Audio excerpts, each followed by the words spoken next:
दोस्तों पहली अपडेट निकल कर आ रही है जियो फोन यूजर को लेकर। जियो फोन यूजर के लिए धांसू प्लान, एक बार के रिचार्ज में 6 महीने तक सब कुछ फ्री। अपने यूजर के लिए हमेशा नई नई सर्विस लॉन्च करने वाले जियो ने 2 नए long terms prepaid plan launch किए हैं। इसमें पहले प्लान की कीमत है 594 रुपए और दूसरे प्लान की कीमत है 297 रुपए। 594 वाले प्लान में आपको 168 दिन की वैलिडिटी मिलेगी और अनलिमिटेड डाटा यूजेस मिलेगा, जिसमें आपको प्रतिदिन 0.5 GB हाई स्पीड डेटा और उसके बाद 64 kbps की स्पीड के साथ डेटा मिलेगा। इसके अलावा फ्री वॉइस कॉलिंग 28 दिनों के लिए 300 SMS, यानी यूजर्स 168 दिनों के लिए कुल 1800 SMS का लाभ उठा सकेंगे। इसके अलावा दोस्तों 297 वाले प्लान में आपको 84 दिन की वैलिडिटी मिलेगी, अनलिमिटेड डाटा मिलेगा, जिसमें आपको 0.5 GB हाई स्पीड डाटा और उसके बाद 64 kbps की स्पीड हो जाएगी। इसके अलावा आपको फ्री वॉइस कॉल 28 दिनों के लिए 300 SMS, यानी यूजर्स को 84 दिनों में 900 SMS फ्री मिलेंगे। अगली अपडेट निकल कर आई है दोस्तों टिकटॉक को लेकर। मद्रास हाई कोर्ट ने केंद्र को टिकटॉक को बैन करने के लिए कहा। नया social networking platform TikTok Bharat में काफी पॉपुलर हो रहा है। ये एक वीडियो शेयरिंग वेबसाइट है जहां 15 सेकंड के वीडियो बनाए और शेयर किए जाते हैं। यह भारत के छोटे शहरों में खासकर पॉपुलर है। हालांकि अब ये प्लेटफॉर्म गलत कारणों से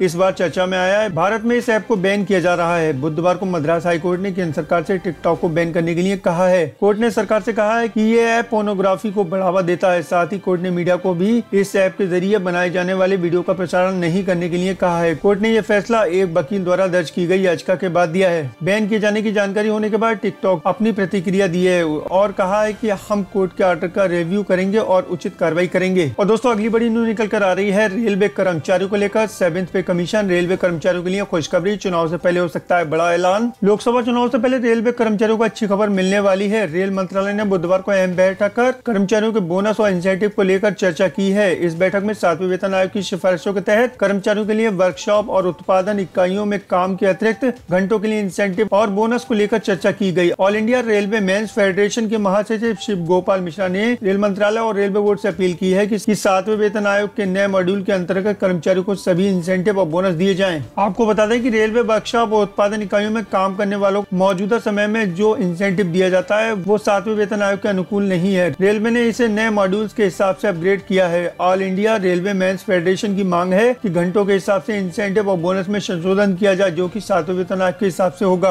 और दोस्तों अगली बड़ी न्यूज निकल कर आ रही है आरबीआई की तरफ से। आरबीआई ने रेपो रेट में काफी कमी की है। आरबीआई ने दिया बड़ा तोहफा, रेपो रेट में की कटौती, सस्ती होगी आपकी ईएमआई। भारतीय रिजर्व बैंक यानी आरबीआई ने चुनावी साल में लगातार दूसरी बार नीतिगत दरों में 1/4% की कमी करने का निर्णय लिया है, जिससे आवास, वाहन और व्यक्तिगत ऋण के सस्ते होने की उम्मीद बनी है। रिजर्व बैंक की मौद्रिक नीति समिति ने 3 दिवसीय बैठक के बाद गुरुवार को यहाँ चालू वित्त वर्ष की पहली द्विमासिक मौद्रिक नीति जारी की गई, जिसमें उसने कहा कि महंगाई विशेषकर खुदरा महंगाई लक्ष्य दायरे में है, लेकिन घरेलू स्तर पर आर्थिक गतिविधियों में शिथिलता के मद्देनजर निजी निवेश बढ़ाने के उद्देश्य से ब्याज दरों में कमी करने का निर्णय बहुमत के आधार पर लिया गया है। और दोस्तों अगली बड़ी न्यूज निकल कर आ रही है बिहार बोर्ड की तरफ से। बिहार बोर्ड मैट्रिक रिजल्ट 2019 इस तारीख को घोषित होगा। रिजल्ट ऐसे करें चेक। दोस्तों आपने या आपके किसी जान पहचान वाले ने बिहार बोर्ड के 10वीं की परीक्षा दी है तो आपको बता दें कि Bihar secondary education board matrix का रिजल्ट बहुत जल्द घोषित करने वाला है। उम्मीद की जा रही है कि 10वीं के नतीजे 15 अप्रैल तक घोषित कर दिए जाएंगे। इस साल 10वीं की परीक्षा 21 फरवरी को शुरू हुई और 28 फरवरी को समाप्त कर दी गई। परीक्षा की शुरुआत अंग्रेजी विषय से हुई थी और समापन ऑप्शनल विषय से हुई है। इस साल करीब 16 लाख छात्रों ने परीक्षा दी है। रिजल्ट को चेक करने के लिए आपको बिहार बोर्ड के ऑफिशियल वेबसाइट पर जाना होगा। आपको स्क्रीन पर यहाँ पर दिख रही होंगी सभी वेबसाइट यहाँ पर दे दी गई है। आप चाहे इन पर जाकर क्लिक कर लीजिएगा और लॉग इन कर लीजिएगा। पेज खुलने के बाद आपको मैट्रिक रिजल्ट पर क्लिक करना होगा। वहाँ पर ऑप्शन आ रहा होगा मैट्रिक रिजल्ट का, उस पर क्लिक कर दीजिएगा। यहाँ पर आपको अपना रोल नंबर और स्कूल कोड डाल दीजिएगा, उसके बाद क्लिक कर दीजिएगा। जानकारी भरने के बाद आपके सामने आपका रिजल्ट का डाउनलोड करने का ऑप्शन आ जाएगा। वहां पर क्लिक करके आप इस रिजल्ट को डाउनलोड कर सकते हैं। और दोस्तों अगली बड़ी न्यूज निकल कर आ रही है यूपीएससी सिविल सर्विसेज रिजल्ट को लेकर। UPSC civil services result 2019 Kanishak Katiyar ने किया टॉप। सृष्टि महिलाओं में टॉपर। सिविल सर्विस का रिजल्ट घोषित हो चुका है। कनिष्क कटियार ने यूपीएससी एग्जाम 2019 में टॉप किया है। सृष्टि जयंत देशमुख ने महिलाओं में टॉप किया है।